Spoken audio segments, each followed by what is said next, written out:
নমস্কার বন্ধুরা, গানে গানে রান্নার চ্যানেলে সবাইকে স্বাগত। আজকের আমি সহজেই ব্রেড দিয়ে পান্তুয়ার একটা রেসিপি শেয়ার করব। কিছু প্রয়োজন নেই, ব্রেড দিয়েই এরকম পান্তুয়া আপনারা খুব সহজে বাড়িতে কিন্তু বানিয়ে নিতে পারেন। আর এই পান্তুয়াগুলো কিন্তু খেতে কিন্তু একদম দোকানের মতন পারফেক্ট লাগে। আর আমি কীভাবে এই পান্তুয়াগুলো ব্রেড দিয়ে বানাচ্ছি সেটা কিন্তু আপনাদের সাথে শেয়ার করব। আর আপনাদের কিন্তু ফুল ভিডিওটা কিন্তু দেখতে হবে। আর নতুন বন্ধু হয়ে থাকলে যদি আমার রেসিপিগুলো ভালো লেগে থাকে তাহলে প্লিজ চ্যানেলটা লাইক, কমেন্ট, শেয়ার এবং সাবস্ক্রাইব করে নেবে। তা চলুন, এখানে আমি ব্রেড নিয়েছি, দেখুন কয়েকটা ব্রেড নিয়েছি। যতগুলো বানাবেন সেই অনুপাতে আপনারা ব্রেডগুলো নেবেন। আমি জাস্ট দেখানোর জন্য অল্প করে ব্রেড নিয়েছি। আর প্রথমে এই ব্রেডের এই কানাগুলো যেগুলো পুড়ে গেছে, কালো হয়ে আছে, এগুলো কেটে কিন্তু বাদ দিতে হবে।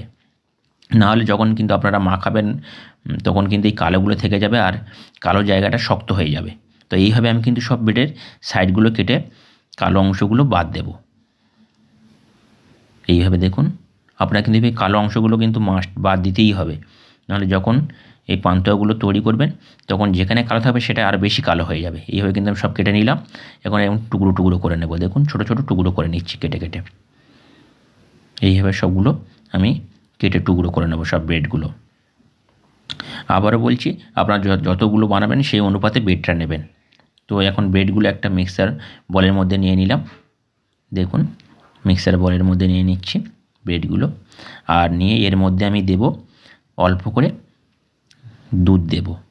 আমি এখানে দুধ গরম করে ঠান্ডা করে রেখেছিলাম, সেই দুধটা অল্প করে, বেশি দুধ দিলে কিন্তু যখন মাখাবেন তখন কিন্তু নরম হয়ে যাবে একদম।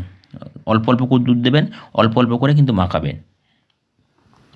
এইভাবে আমি দুধ দিয়ে দিয়ে এটা একটা ডো তৈরি করব। আর তার মধ্যে এখানে আমি দেব জাস্ট অল্প করে একটুখানি সুজি দিলাম। আর দিয়ে দেবো এখানে গুঁড়ো দুধ দেব, পরিমাণ মতন গুঁড়ো দুধ দিতে হবে, তাহলে কিন্তু আরও মিষ্টিটা খেতে দারুণ লাগবে। এখানে আমি দুধ দিয়ে দিলাম, গুঁড়ো দুধ দিয়ে ভালো করে এটা আমি মাখিয়ে নেবো। একটা ডো তৈরি, যেরকম আমরা আটা মাখি রুটির জন্য সেরকমভাবে মাখতে হবে। দেখুন মাখা হয়ে গেছে, আমি এটা রেস্টে রেখে দেবো, বেশ কিছুক্ষণের জন্য রেস্টে রেখে দেবো। তো আমি ফিরে এলাম, দেখুন একদম পারফেক্টভাবে হয়ে গেছে এটা মাখা। আমি আর একটা কথা বলি আপনাদের, আপনারা এখানে চাইলে একটু ঘি ইউজ করতে পারেন, কিন্তু আমি ঘি দিচ্ছি না। তো এইভাবে আমি ভালো করে মেখে নিলাম। এখন এটা থেকে আমি ছোট ছোট বলের আকারে, যেরকম পান্তুয়া বানাবো ওরকম গোল গোল করে আমি হাতের শেপ দিয়ে এইভাবে বানিয়ে নিচ্ছি। দেখুন গোল গোল করে একদম এরকম, একদম গোল গোল করে আপনারা বানিয়ে দেবেন। এবার বড়ো ছোটোটা সেটা আপনাদের উপরে নির্ভর, বড়ো বানালে বড়ো নেবেন, ছোটো বানালে ছোটো ছোটো করে বানাবেন। তো এইভাবে আমি সবগুলো কিন্তু বানিয়ে নিলাম। দেখুন এইরকম একই সাইজের বানিয়ে নিলাম। তা চলুন আবার এখন একটা শিরা রেডি করি। তার জন্য আমি এখানে চিনি নেব, ওই 250 গ্রাম 300 গ্রামের মতন চিনি নিয়ে নিলাম। নিয়ে এর মধ্যে জল দিয়ে আমি চিনির শিরাটা রেডি করব। জল দিয়ে দেবো আমি পরিমাণ মতন, যতটা জল লাগবে আমি এখানে 2 বাটির মতনই জল দিচ্ছি। জল দিয়ে চিনির শিরাটা রেডি করছি। একটু নাড়াচাড়া করে দিলাম। তো আমি এখানে অ্যাড করে দেব কয়েকটা এলাচ গুঁড়ো আর একটু কেশর, তাহলে কালারটা কিন্তু ভালো আসবে, শিরার কালারটা। এইভাবে আপনারা একটু এলাচ আর একটু কেশর দিয়ে দেবেন, একটা কালার আসবে দারুণ এই শিরাটার মধ্যে দিয়ে। তো এটা চিনি শিরাটা ততক্ষণে হতে থাক আর আমি ততক্ষণ ওদিকে ভেজে নিই। তো একটা প্যান বসিয়ে দিয়েছি, তেলের মধ্যে দেবো, ভাজার জন্য তেল দিয়ে দিলাম। তেলটা গরম হলে আমি এখানে এই বলগুলো দিয়ে ভাজতে থাকবো।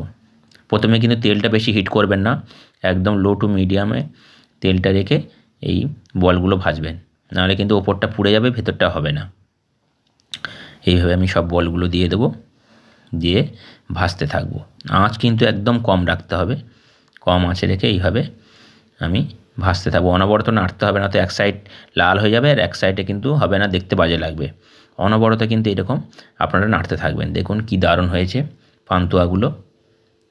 এইভাবে কিন্তু বাড়িতে আপনারা ব্রেড দিয়ে পান্তুয়া খুব সহজেই বানিয়ে নিতে পারেন, আর খেতে একদম দোকানের মতো লাগে, পারফেক্ট। এইরকমভাবে একদম কিছু ছানার প্রয়োজন নেই, কোনো কিছুর প্রয়োজন নেই, ঘরে থাকা কিছু জিনিস দিয়েই এইভাবে আপনারা পান্তুয়া কিন্তু রেডি করতে পারেন। আর কালারটা কী দারুণ এসেছে দেখুন, একদম পান্তুয়ার মতনই। তো এইভাবে আমি সবগুলো ভেজে তুলে নেব। দেখুন অলরেডি ভাজা হয়ে গেছে। তো বন্ধুরা, কেমন লাগছে এই পান্তুয়া রেসিপিটা আপনারা আমাকে কমেন্টের মাধ্যমে জানাবেন। নতুন বন্ধু হয়ে থাকলে প্লিজ চ্যানেলটা সাবস্ক্রাইব করে পাশে থেকে যাবেন। এইভাবে কিন্তু আমি সবগুলো এখন তুলে নেব। ভাজা অলরেডি কমপ্লিট হয়ে গেছে। বেশি ভাজলে কালো হয়ে যাবে, দেখতে ভালো লাগবে না। সবগুলো ভাজার সময় অনবরত নাড়তে থাকবেন, তাহলে সমানভাবে সব পিঠগুলো হবে। তো এখন আমি শিরার মধ্যে দিয়ে দেবো। বেশি গরম গরম দেবেন, একটু ঠান্ডা করে তারপর কিন্তু শিরার মধ্যে দেবেন, না কিন্তু চুপসে যাবে। একটু ঠান্ডা করে তারপরে আপনারা এই শিরার মধ্যে দেবেন, নাহলে কিন্তু পান্তুয়াগুলো চুপসে যাবে। তো এইভাবে আমি অন্তত 2 ঘন্টা ভিজতে দেব। এইভাবে 2 ঘন্টা পরে আমি আপনাদেরকে দেখাচ্ছি কেমন হয়েছে। এইভাবে আপনারা খুব সহজে বাড়িতে পান্তুয়া বানাতে পারেন। দেখুন আমি পান্তুয়াগুলো আপনাদের দেখাচ্ছি। দেখুন একদম এরকমই হয়েছে। কি দারুণ দেখতে দেখুন, আর ফুলে গেছে, কতটা করে ফুলে গেছে দেখুন না।